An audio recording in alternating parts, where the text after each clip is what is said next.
Bonjour à tous, c'est le billet philo d'Entre nous cultures. Un billet cette semaine intitulé Gabriel Attal, : la valeur n'attend point le nombre des années. Point d'interrogation. Le point d'interrogation est important. Alors la circonstance qui motive ce billet philo, c'est bien sûr la nomination ces derniers jours au poste de Premier ministre de Gabriel Attal, qui était auparavant exclusivement ministre de l'Éducation nationale. Je dis exclusivement parce qu'il semblerait, si j'ai bien compris, qu'ils doivent garder un lien privilégié avec l'Éducation nationale. Enfin, je crois que tout n'est pas encore décidé. Une petite précaution avant de se lancer dans le cœur du billet. Je ne suis pas journaliste, encore moins journaliste politique ou commentateur de la vie politique, donc je ne vais pas parler des raisons de la nomination de Gabriel Attal, je ne vais pas revenir sur les étapes de son parcours, de son ascension, sur ses liens d'influence, ni sur son réseau. Certains commentateurs, certaines commentatrices l'ont déjà fait et l'ont déjà fait avec brio. Le commentaire philo, le billet philo, a pour but de prendre un peu de recul par rapport à l'actualité, tout en traitant de l'actualité. Donc le but, c'est, pour reprendre une métaphore cycliste, de ne pas avoir le nez dans le guidon, mais de traiter de l'actualité en prenant un petit peu plus de champ, un peu plus de hauteur. Alors une précision de contexte, c'est vrai que Gabriel Attal est le plus jeune Premier ministre de la Ve République et suite à sa nomination, deux problèmes ont été notamment soulignés. Une question d'autorité qui est liée à son âge et puis la question de la jeunesse en tant que telle ou en tant que valeur. Alors, certes, c'est le plus jeune Premier ministre de la Ve République, toutefois dans l'histoire de France, des dirigeants ont déjà été très jeunes. Des rois de France sont devenus rois jeunes, voire très jeunes, trop jeunes pour régner. Dans ce cas, il y a eu un interrègne, ce qu'on appelle la régence. Après la période révolutionnaire, pendant le Directoire, et ensuite durant le Consulat puis l'Empire, on a eu des personnes très jeunes au pouvoir. Bonaparte était un jeune général. Ce qui furent par la suite les maréchaux d'Empire étaient aussi, pour l'époque, des généraux, des maréchaux très jeunes. Et pour parler de la Ve République, eh bien, à son époque, Valéry Giscard d'Estaing était considéré comme un jeune président et Laurent Fabius, dans les années 80, a été considéré à juste titre comme un jeune, voire très jeune Premier ministre. Donc, certes, peut-être que Gabriel Attal peut apparaître comme un cas d'école, mais ça n'est pas une exception si considérable. Toutefois, il est vrai que deux problèmes ont été posés le concernant, donc je le disais, l'autorité et la question de la jeunesse en tant que telle. Alors je vais commencer par la question de l'autorité. Qu'est-ce que l'autorité ? Alors pour résumer les choses, je vais prendre l'exemple du droit, l'exemple de la justice. On dit souvent que la justice est l'un des trois pouvoirs, pouvoir exécutif, pouvoir législatif et pouvoir judiciaire. En réalité, la justice n'est pas réellement un pouvoir au sens strict, c'est plutôt une autorité, l'autorité du droit et l'autorité du jugement ou d'une juridiction. En effet, les décisions de justice, quand elles s'exécutent, quand elles sont exécutées, quand elles deviennent exécutoires, c'est en vertu du pouvoir politique, donc d'un facteur qui est étranger simplement à la simple loi ou simplement à la simple décision du juge. Alors l'autorité, justement, l'autorité du droit, l'autorité du juge, l'autorité d'un jugement, elle tient à la légitimité. Cette légitimité, elle repose sur plusieurs choses. Elle repose sur la loi, elle repose sur le fait que la loi est supposée conforme aux grands principes constitutionnels, aux grands principes du droit. Et en dernier ressort, la légitimité du juge, du jugement et de la loi relève de ce qu'on appelle l'autorité souveraine, c'est-à-dire la personne ou l'institution qui a la souveraineté. Et en l'occurrence, dans une république démocratique, le pouvoir souverain, l'autorité souveraine, c'est le peuple. Donc l'autorité, c'est la légitimité qui est appuyée dans le domaine politique sur une autorité souveraine. Ça nous ramène au fondement du droit européen, qui est le droit romain. Et dans le droit romain, l'autorité est une notion fondamentale extrêmement importante.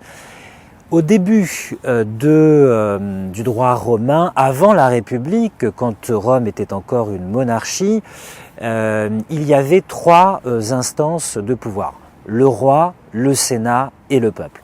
Alors on peut dire que c'était plutôt une république présidentielle, puisque le roi était élu sur proposition du Sénat par le peuple, et son pouvoir n'était pas héréditaire. Donc c'est pas vraiment une monarchie telle qu'on l'a connue en France dans les siècles qui ont suivi. On peut lui donner toutefois le titre de monarchie. Alors le roi avait ses prérogatives, le peuple aussi. Alors le peuple, on appelait sa réunion les comices, ça veut dire le fait de se réunir, les comices curiates, qui étaient composés des trois tribus romaines, trois tribus du peuple romain. Et le peuple votait la loi, acceptait la loi, votait la guerre et élisait le président sur proposition du Sénat. Mais ce qui nous intéresse, c'est la question de l'autorité, et l'autorité, elle relevait à cette époque-là du Sénat. Alors le Sénat, il avait plusieurs attributions. Il avait d'abord un rôle de conseil du roi, c'est ce qu'on appelait le concilium. Il avait aussi comme rôle le fait de faire respecter les us et coutumes des ancêtres. C'était très important pour les Romains, on appelait ça le mos maiorum. Le Sénat avait aussi la fonction de l'interrègne. Quand le roi mourait, il assurait la transition avant l'élection d'un nouveau roi. C'est ce qu'on appelait de l'expression auspicia ad patres redeunt. Les auspices reviennent au Sénat. Les auspices, qu'est-ce que c'est? Les auspices, c'est ce rituel sacré, religieux, qui consiste à prendre les volontés divines en interprétant notamment le vol des oiseaux. C'était une prérogative du roi, mais qui revenait au Sénat dans le moment de l'interrègne. Et surtout, c'est là où je voulais en venir, patrum auctoritas, l'autorité des pairs, et cette autorité des pairs était détenue par le Sénat. En quoi consistait cette autorité? Cette autorité, ce qu'il y a de l'autorité dans le domaine politique, c'était pour les Romains le fait de valider, de ratifier, de donner une pleine légitimité aux décisions qui avaient été celles du peuple, celles des comices.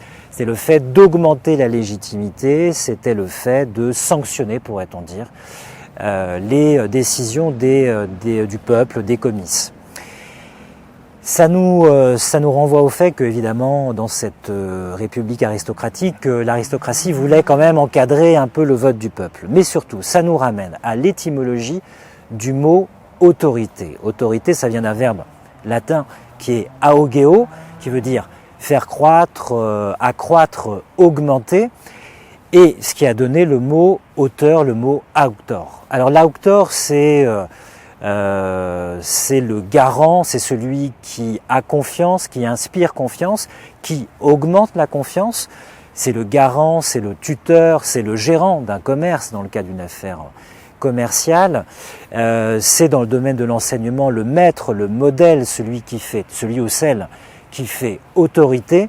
C'est aussi l'autorité à laquelle on a recours pour connaître la réalité d'un fait ou d'un événement. C'est la source d'information. C'est l'autorité à laquelle on fait référence pour connaître la réalité de ce qui s'est passé. Et c'est ce qui a donné le mot français auteur, c'est-à-dire les écrivains qui rédigent des chroniques ou qui racontent ce qui s'est passé. Ce sont les auteurs, ce sont les sources qui font autorité. Et l'auteur, c'est vrai, il augmente la réalité de quelque chose qui est son œuvre, qui est sa production. Donc l'autorité, c'est, si je voulais résumer, la légitimité, le pouvoir souverain, la garantie, ce qui permet de faire autorité. L'autorité, c'est aussi un comportement. Avoir de l'autorité, c'est un comportement qui est marqué de confiance, d'assurance, c'est avoir une attitude, une posture, un discours assertif qui donne confiance ou qui témoigne d'une certaine confiance et qu'on appelle parfois avoir du charisme, avoir de l'autorité. Ça ne veut pas dire être autoritaire et encore moins tyrannique. Donc voilà, en résumé, l'autorité, c'est la légitimité, c'est une valeur morale, c'est une valeur morale de confiance qui donne confiance, qui augmente la confiance, qui garantit quelque chose, qui permet de faire autorité et qui est lié au fait d'être l'auteur d'un acte c'est aussi, on l'a vu dans le domaine du comportement, une attitude assertive, une attitude d'assurance qui inspire la confiance.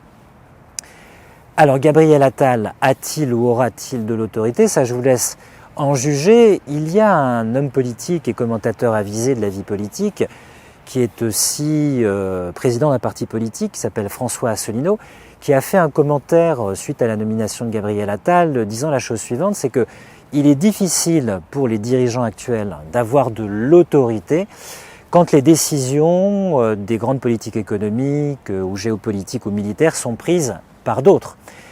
Évidemment, si on regarde nos hommes et nos femmes politiques, on a l'impression que souvent les décisions sont prises par d'autres et donc qu'ils ne sont pas l'auteur de leurs propres décisions, de leurs propres actes politiques.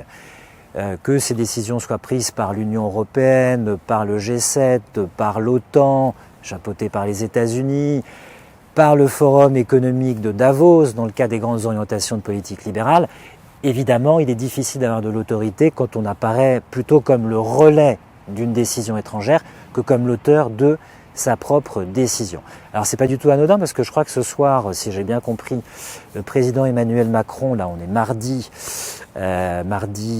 16, donc mardi 16 janvier, donc je crois que le président Macron va s'exprimer avant même que son nouveau Premier ministre ait fait son discours de politique générale. Donc il lui coupe l'herbe sous le pied et demain, le président Macron se rend au Forum économique de Davos. Donc en termes d'autorité, pour le nouveau Premier ministre, ça paraît un peu compliqué, un peu mal embarqué. Certains disent de lui qu'il est plutôt un super directeur de cabinet chapeauté par le président qu'un réel Premier ministre. Alors voilà pour la question de l'autorité. Je passe maintenant à la question de la jeunesse.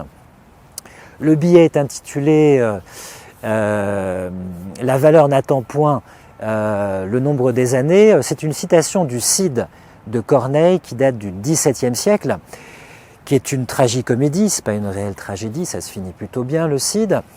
La citation exacte c'est je suis jeune, il est vrai, mais aux âmes bien nées, la valeur n'attend point le nombre des années. C'est une réplique que Rodrigue, le personnage du Cid, fait au comte de Gormas dans l'acte de scène 2. Ils vont se battre en duel à mort tous les deux et le comte de Gormas vient de le traiter de jeune prétentieux et Rodrigue lui fait savoir qu'il est prêt à relever le défi, à relever le gant, comme on dit.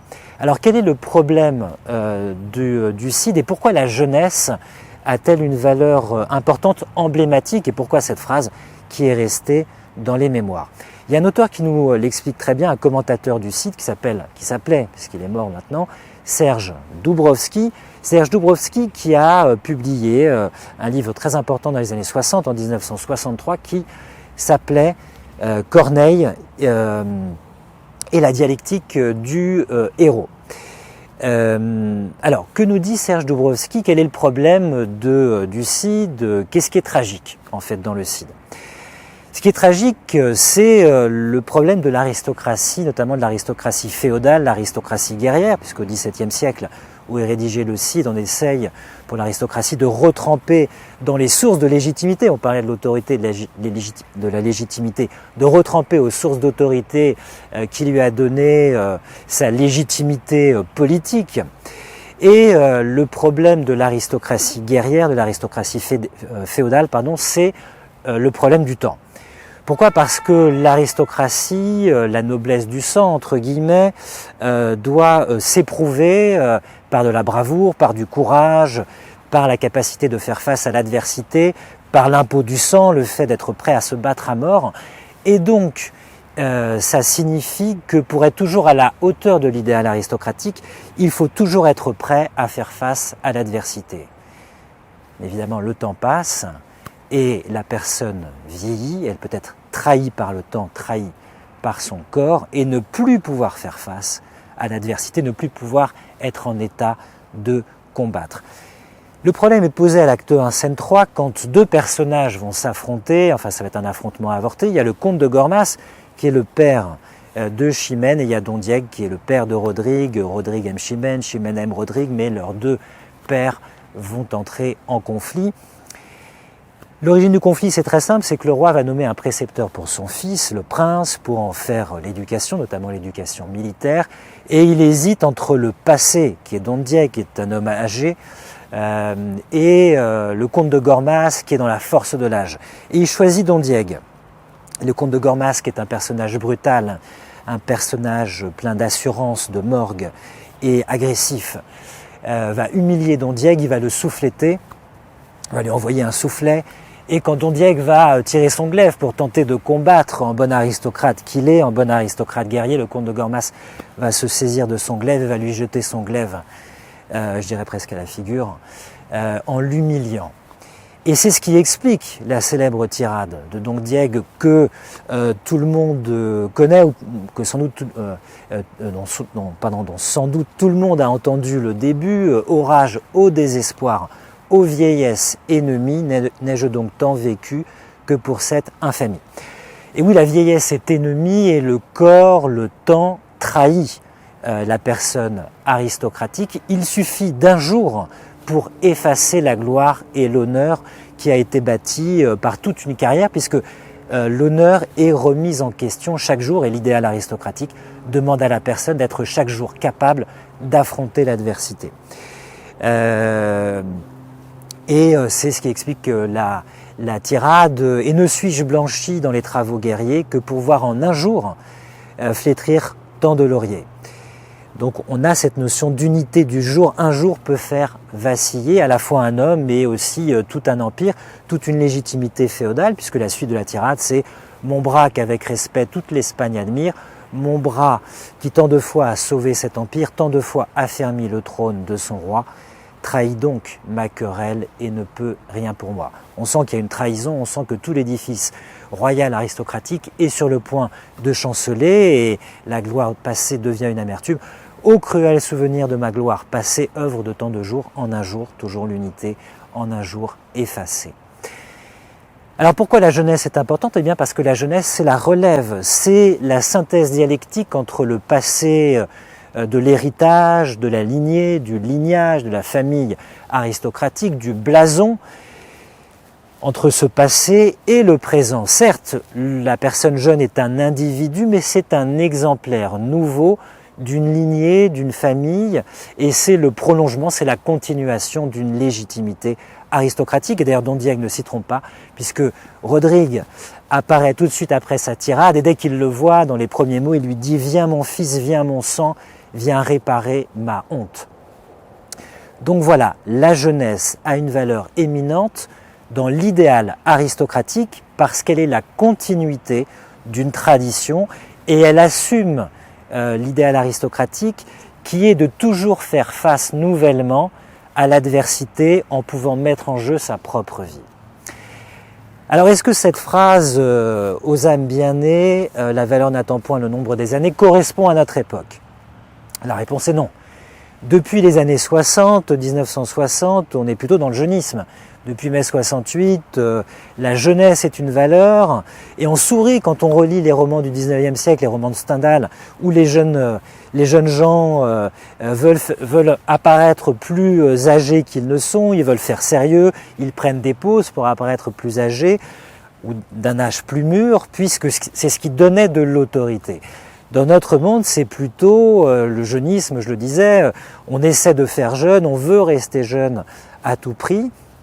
Et donc la jeunesse apparaît comme une valeur en soi. Et c'est vrai que c'est une valeur qui non seulement est culturelle, mais elle est aussi soutenue par l'évolution de la vie économique. Les nouvelles technologies font que les jeunes personnes qui se forment aux réseaux sociaux, à l'usage des nouvelles technologies, sont plus en phase avec les ressorts de la vie économique. Et on voit des jeunes gens faire fortune en créant une application, en faisant racheter cette application par une grande entreprise. Ils peuvent devenir multimillionnaires très rapidement à la sortie d'une école, ce que les personnes des générations précédentes n'avaient pas pu imaginer.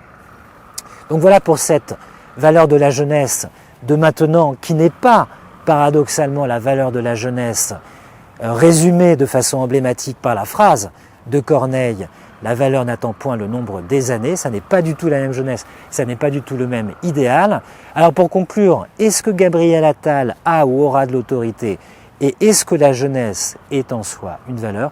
Ça, je vous laisse en décider pour vous-même. Je vous remercie de votre attention. Je vous souhaite une bonne journée ou une bonne soirée. À bientôt. Et pour celles et ceux qui veulent s'inscrire au cours sur La Rochelle, n'oubliez pas, c'est contact@keilos.fr, Keilos. Merci de votre attention. À bientôt.